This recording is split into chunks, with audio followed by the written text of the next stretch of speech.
Break के बाद आपका स्वागत है। देखिए सियासत के सफर का अगला कदम।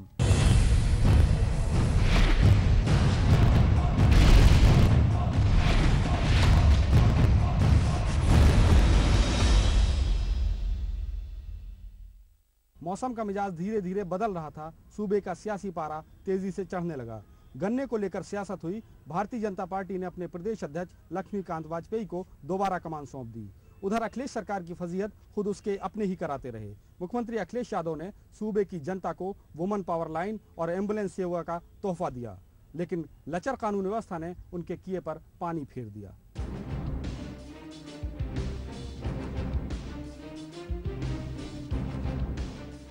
साल की अंतिम तिमाही में अपनों ने ही सरकार के लिए मुश्किलें खड़ी कर दी। गोंडा सीएमओ के साथ मंत्री विनोद सिंह और पंडित सिंह ने मारपीट की तो राज्य मंत्री का ओहदा हासिल कर चुके नटवर गोयल सरकारी जमीन पर अवैध कब्जे के चक्कर में मीडिया से भिड़ गए। इन दोनों ही मामलों ने सरकार के खिलाफ विपक्ष को हमले की बड़ी वजह दे दी। पंडित सिंह को अपनी कुर्सी गंवानी पड़ी तो नटवर गोयल को कुर्सी गंवाने और पार्टी से बाहर होने के साथ ही जेल भी जाना पड़ा। मंत्रियों की इन कारगुजारियों से मुलायम भी सख्त हुए। नतीजा, मंत्रियों के आवास पर सीसीटीवी कैमरे लगाए गए ताकि उनकी हरकतों पर नजर रखी जा सके। उधर चुनिंदा इलाकों को निर्बाध बिजली देने के चलते सरकार पर कोर्ट की नजरें भी टेढ़ी हुई। सरकार की मुश्किल में दंगों ने भी इजाफा किया। फैजाबाद दंगों को लेकर विपक्ष का हमला तेज हुआ तो सरकार ने एडीजी लॉ एंड ऑर्डर समेत फैजाबाद के जीएम और एसएसपी को हटा दिया।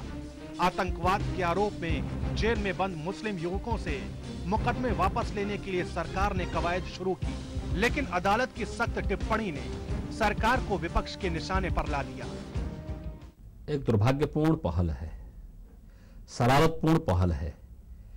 सुरक्षा बलों और खुफिया एजेंसियों के मनोबल को तोड़ने वाला और प्रदेश को वो आतंकवाद का गढ़ बनाने का एक शरारतपूर्ण चेष्टा है। मेरा यह मानना है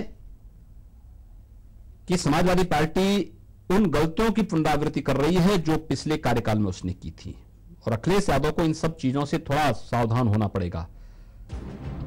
अंतिम तिमाही अगर सरकार के लिए मुश्किलें लेकर आई तो विपक्ष के लिए भी मुश्किलें कम नहीं थी। लैगपेट घोटाले में आधे से ज्यादा पूर्व मंत्रियों पर आरोप लगे और बीएसपी बैकफुट पर आ गई। हालांकि मायावती ने अपने संकल्प रैली के जरिए बीएसपी की खोई ताकत को संजोने की कोशिश की, लेकिन ताज कॉरिडोर मामले में दोबारा याचिका दायर होने से खुद माया की मुश्किलें बढ़ गई। उधर एनएचआरएम मामले में बाबू सिंह कुशवाहा और आईएएस प्रदीप शुक्ला के खिलाफ अदालत में आरोप पत्र दाखिल हो गए। इस बीच मुलायम अपने मिशन दिल्ली के तहत एनडी तिवारी की तरफ दोस्ती का हाथ बढ़ाते नजर आए। तिवारी ने भी मुलायम को देश चलाने का आशीर्वाद देकर इस दोस्ती के पुख्ता होने की मुहर लगा दी। तो 88 साल का हो गया हूँ, 88 साल का, तो मैं कोशिश भी करूं तो मैं शारीरिक रूप से इस माने में असमर्थ हूं कि मैं कहूं कि कह सकूं कि मैं जब था तब था। अब आज तो मुलायम सिंह जी की बात सोचिए और अखिलेश जी की बात सोचिए। अखिलेश जी यूपी चलाएं और मुलायम सिंह जी भारत चलाएं। अंतिम तिमाही में सरकार ने शीतकालीन सत्र बुलाने का फैसला किया। वजह थी अधूरी योजनाओं को पूरा करने के लिए अनुपूरक बजट पास कराना। सरकार अपने मंसूबे में कामयाब रही और 5,861 करोड़ का बजट पास करा लिया गया, लेकिन गन्ने के समर्थन मूल्य को लेकर सरकार को सदन से लेकर सड़क तक जवाब देना पड़ा। बीजेपी और आरएलडी ने सदन में जमकर हंगामा किया तो विधानसभा के सामने गुस्साए किसानों ने गन्ने जलाकर अपने गुस्से का इजहार किया। तो सरकार को गन्ने के मूल्य के निर्धारण में मिल मालिक संगठनों से बात करते वक्त चीनी के दाम के साथ साथ इन मूल्यों को भी जोड़ करके इस राशि को तय करना चाहिए, और मैं समझता हूं कि तब वो राशि वही बैठेगी जो किसान मांग कर रहा है। उधर आय से अधिक संपत्ति मामले में सुप्रीम कोर्ट ने मुलायम और अखिलेश को जोर का झटका दे दिया। हालांकि डिंपल यादव को अदालत ने जांच के दायरे से बाहर रखकर उन्हें राहत जरूर दी, लेकिन अदालत के फैसले के बाद अखिलेश यादव से इस्तीफे की मांग भी उठने लगी। मुख्यमंत्री से इस्तीफा मांगने वालों में बीजेपी सबसे आगे रही, लेकिन आखिरी तिमाही में बीजेपी के अंदर भी काफी रंग दिखे। प्रदेश अध्यक्ष पद के लिए चुनाव हुए और लक्ष्मीकांत वाजपेयी को निर्विरोध चुना गया। अध्यक्ष पद के लिए पार्टी संविधान में चुनाव अनिवार्य हो गया। कल्याण की बीजेपी में घर वापसी की खबरें आईं और इस पर गडकरी ने मुहर लगा दी, जिसके बाद कल्याण की वापसी का इंतजार पार्टी में बेसब्री से होने लगा।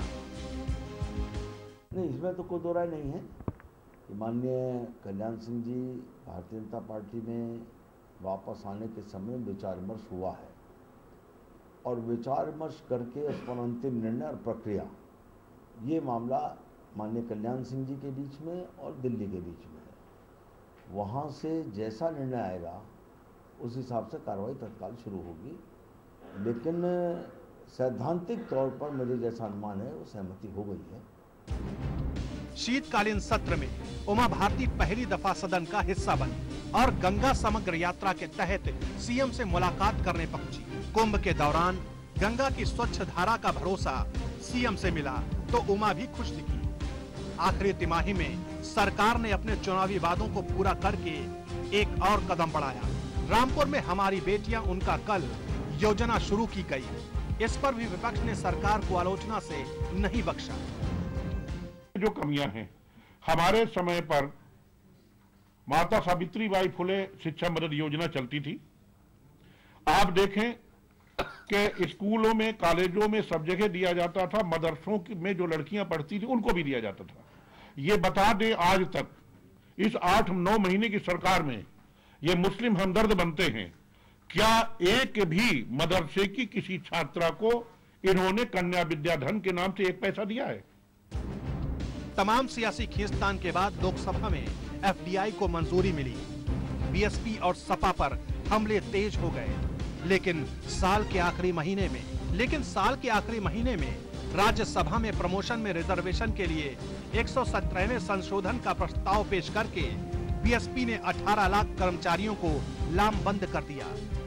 सर्वजन हिताय संरक्षण समिति के बैनर तले एकजुट हुए कर्मचारियों को सपा की शह मिली। उनके निशाने पर कांग्रेस और बीजेपी आ गई। राज्यसभा में बिल पास होते ही कर्मचारियों का गुस्सा फूटने लगा। बीजेपी दफ्तर के सामने जोरदार विरोध प्रदर्शन होने लगे।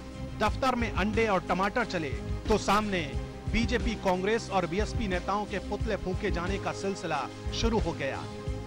लोकसभा में शीतकालीन सत्र समाप्त होते ही हड़ताल वापस हो गई, लेकिन इस हड़ताल से सपा फायदे में जरूर आती दिखी। उत्तर प्रदेश के 18 लाख कर्मचारियों ने अपनी एकता का परिचय दिया और लोकसभा के सांसदों तक उनकी आवाज पहुंची है। लोकसभा में तमाम कोशिशों के बावजूद आज ये बिल पारित नहीं कराया जा सका है। कर्मचारियों में खुशी है इस बात की, लेकिन राज्यसभा में जिस तरीके से पारित कराया गया है, कर्मचारियों में गुस्सा भी है।